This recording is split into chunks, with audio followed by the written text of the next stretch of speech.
Hi guys, how are we? Konsakija here. How have you been? How was your week?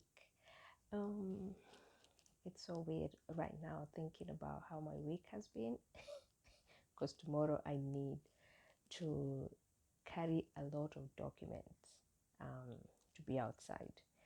Sydney is on a total lockdown, and so I need to carry like vaccination proof. I need a travel, what do you call it? Like a travel certificate,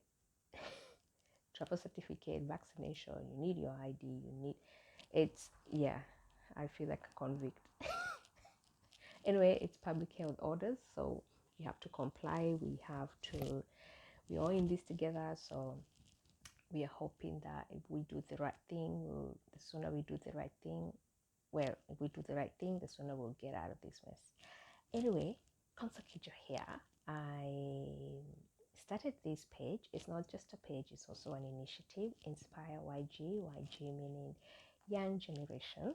I started it around a couple of years ago, maybe 3 years ago. I like to give this story because I think it's sort of important to just give some sort of a background. I been an international student for a couple of years in Sydney, Australia. Moved here around 7. Oh my God, going to 8 years now. I can't believe it's been a whole 8 human. Imagine an 8-year-old, like that's a long time. Anyway, I came here from Kenya, East Africa for studies and finished in 2019. So now I'm just on the hustle, serving the country. Anyway, today, so yeah, I was talking about why I started the initiative was with the hope to inspire international students. Now I had a couple of successes and obviously a couple of challenges here and there, and I started it. Look, I had a lot of success. I have to say that I was blessed to have a lot of opportunities as an international student, and I just felt, look, I didn't get them because I was any special than anyone else. It's just that when there was an opportunity, I was jumping there, whether it's a volunteering opportunity, whether it's a scholarship, I would apply. So started this page also because of those achievements. I got an award, one of these, and I just felt like at the time I felt like I wasn't doing something for the community or at least for international students, and I felt like maybe I need to give back. And one way to do that was to share my experiences and to share some of those opportunities just in case anybody else was interested to jump on them. Yeah, so today I thought I'd pop in here because I was thinking of someone, which is weird because I was thinking of someone I've never met. Now that will sound interesting, but now I'm talking about my paternal grandfather. I never met him. I wish I did. Actually, I never met any of my immediate grandparents. So when I say immediate, like both my mom or my dad's fathers. Well, my mom's father, I probably met him, but I was so young to remember. By the time he passed away, I was probably 4 years old when he passed away. So I really don't have vivid memories of him, but I've had stories of him. And yeah, he had a very beautiful hair that I remember. I also understand he spoke Italian. There's a background there. I'll ask more questions and probably I'll share that here one day. But today I want to talk about my paternal grandfather. Now, I don't know so much about him, and like I said, I wish I do. I'll probably keep learning as time goes by. But can you believe I never met him? And one of the reasons I'm in Australia today is because of him.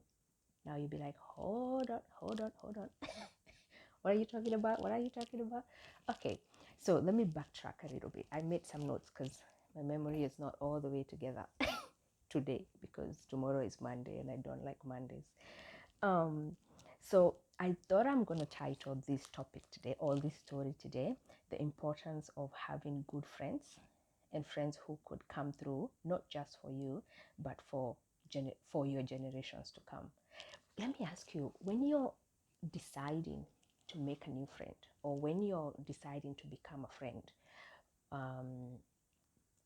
with someone, do you ever think about how you're going to impact that person's life and how they will impact yours? Now, maybe that is so close, right? Do you ever think about how that friendship will impact your children or their children or your children's children and their children's children? I mean, well, maybe somebody's gonna say, I meet someone in the pub. Why should I be thinking about their kids and their... Yeah, this is what I'm talking about.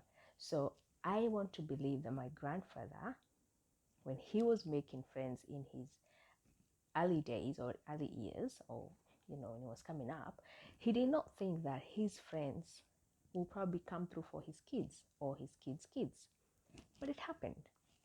So this story came up. I got it in my spirit yesterday because yesterday I woke up and I don't know where I saw this song. I know I had it last year because it was written or released last year, but I had it somewhere. And then I thought, I didn't know who sang it. I didn't know who it was from, who had sang it. So I just Googled the name. For your family, your children, their children, and their children. So the song is actually by Carrie Job, an Elevation Worship group. And the song actually is called Blessing. So please go and Google that song, Blessing by Carrie Job and Elevation Worship. And it has some powerful words there where it says, may your favor be upon you in your family, your children, their children, and their children. May your favor be upon you in your family, in your children, and their children, and their children, and their children. Something like that. And I think that was such a powerful song. I don't know. I know of many powerful songs, but who thinks about their children's generation? I mean, not something most people think about every day. So my grandfather had a friend. Now, obviously, like I barely know three of my father's friends or my mother's friends, but so how then would I even know of my grandfather who I never met? Friends. How would I know the friends of my grandfather I never met? So this started off when I was planning to come to Australia. Now, the whole thing about coming to Australia wasn't my parents' idea. Yeah, obviously. And it was my idea. I went to a cyber cafe somewhere in Thika. Hello, Thika Massive. And Thika is my hometown. And as I was sitting there, something popped up on my emails, and it was something to do with, do you want to study in Australia? Now, that sort of gave me the idea, and that's where the whole thing started. But halfway through the process, because I didn't want to stress my parents, so there's so much that I needed. There's so much paperwork and documentation and a lot of requirement that goes with wanting to study abroad. And I don't know why I didn't think about, oh, it's hard, I can't do it. No, I'm always that person who, if I really want to do something and I'm passionate about it, like I know I've said this in another video, but I will go above it, below it, beside it, through it, over it. I don't know. Like there has to be a way, right? As long as I have it, I have a dream and I have a desire, and something in my heart tells me I need to pursue it. That means there is a capacity. There is a way. Anyway, so I started the process, and halfway, I just couldn't anymore. There was something that I needed. I don't have to go to the technicality of all that. And I knew if I told my parents, I was going to stress them, so I didn't tell them. And I just thought, you know what? My parents are in the medical field. I was coming to study business, so it's totally unrelated kind of stuff. So I thought, look, this was my dream. I mean, I don't have to stress my parents. And I just woke up one day, halfway through the process, mind you, maybe 2 months or 3 months in the process, like working towards getting everything. And I gave up the last minute. Not really gave up. Yes, actually I did. It's more of, I just felt I was at the wall. I was at the crossroads. My back was against the wall and I couldn't move. And so I just woke up one day and I told my parents, Mom, Dad, you know that thing I was telling you about going to Australia? Oh, just forget it. I've changed my mind. I'm probably just going to do business in Kenya. I don't want to go anywhere. So my parents are looking at me like, something is weird. Because obviously when your child is waking up every day thinking about something and saying they want to pursue something, and then all of a sudden they say they don't want to do it again, it sounds a bit off. To me, I was completely okay. Obviously some part of me was heartbroken, but I was like, okay, maybe it wasn't meant to be, and I moved on, honestly. So word got to my auntie that I have decided to give up on this dream of coming to study in Australia, and she just started talking to that guy who was actually my grandfather's friend. And so he just goes, what? I want to meet her. So he just, organized for a meetup with me. And, we met. And he asked me what were my dreams and what I wanted to achieve and why Australia. We just talked about all those kind of stuff. And he told me how, he was close with my grandfather. They were besties. And maybe it made me like, oh, because this is like, it's an elderly man, but really beautiful soul. And I don't know whether you guys can hear the train, it's mad loud. But yeah, let me see what I wrote so that I don't forget. So I wrote here, my paternal grandfather passed away ages ago. I never met him, neither did I know him. And however, the little I heard about him was from his friend was enough for me to like him as a person. And obviously he gave me, my dad, even more reason to love him. So his best friend had that I gave up on my dream to study to Australia and organized to meet me. So we had a chat, and whatever was the missing puzzle, he actually came with that puzzle. And just like that, the puzzle just completed my everything, and I just did the final touches of everything, and within a month I was out of the country. So I wrote here, always remember the people who laid a brick foundation for you to have a stable ground to start your journey. I'm forever grateful to him, to my grandfather's best friend, and to my grandfather for being a good friend, and for his friend for being a good friend in return. Now, this story is actually amazing, and how I started asking you whether when you're making friends, I'm very particular with making friends. I don't know, but that sounds terrible. No, like I keep the same kind of friends. Like the friend I had in primary school, like when I was in boarding school at 10, 11, 12, she's still my best friend. Shout out Maureen, my best friend. She lives in the UAE. My other friend in high school, she's still my best friend. She's in the States, California. The friend I had in college, I'm still in contact with her, my best friend Paris. In Australia, the friends I've made, Janet, every other friend I've made, I protect my friends, and I feel like they do the same for me.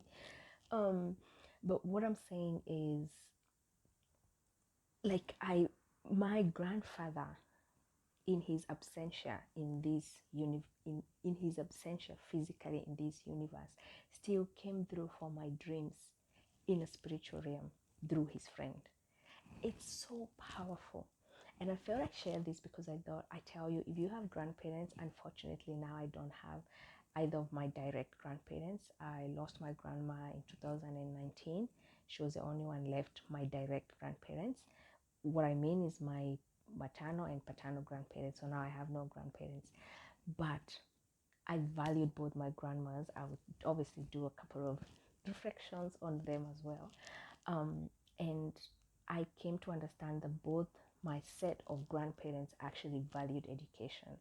And I am very, and I know in Africa we talk about Ubuntu, I am because you are, the essence of community and togetherness. It starts from the home, charity begins at home. It starts from there. The idea that both my set of grandparents valued education and how much education has brought me so far, has opened so many doors for me and so many other of my family members. It just speaks volume about how we need to connect with our lineage, connect with our past, connect with our grandparents, connect with our roots, because it's important. The things you value, you might wonder, why do I value these things? I came to find out many years later that I valued social work because my grandmother was always a social worker. And you just thinking you're just doing things out of the blues without knowing that it's part of your lineage. Some of the things you're passionate about, they're actually within, so deep rooted in your family. And I want you to go and hug your grandparents if you have them. If you have your grandpa or your grandma, please hug them, give them a big hug for me. Sit down with them and listen to their story. Just ask them about their life. You're going to be surprised about how much you will learn and how much you will teach your kids in the future as well, especially when you no longer have them. Now, if they're not there, I'm sorry, I can feel you. Please, if you know their best friends or people they used to hang out with that are still alive, find time, especially after COVID. If you're in a country like Australia where we're still dealing with it, go and speak to their best friends and find out what sort of people they were, because I can tell you for sure, I cannot talk about my success as an international student without talking about my paternal grandfather, Mwangi. Okay, so I thought I'd share this story with you, and I hope it's going to inspire someone out there. Dig deep and find out your lineage and find out your culture, find out about your grandparents, even your great grandparents if you can. You'll be surprised how much they're still with us, even though not physically. All right, thanks guys for popping in.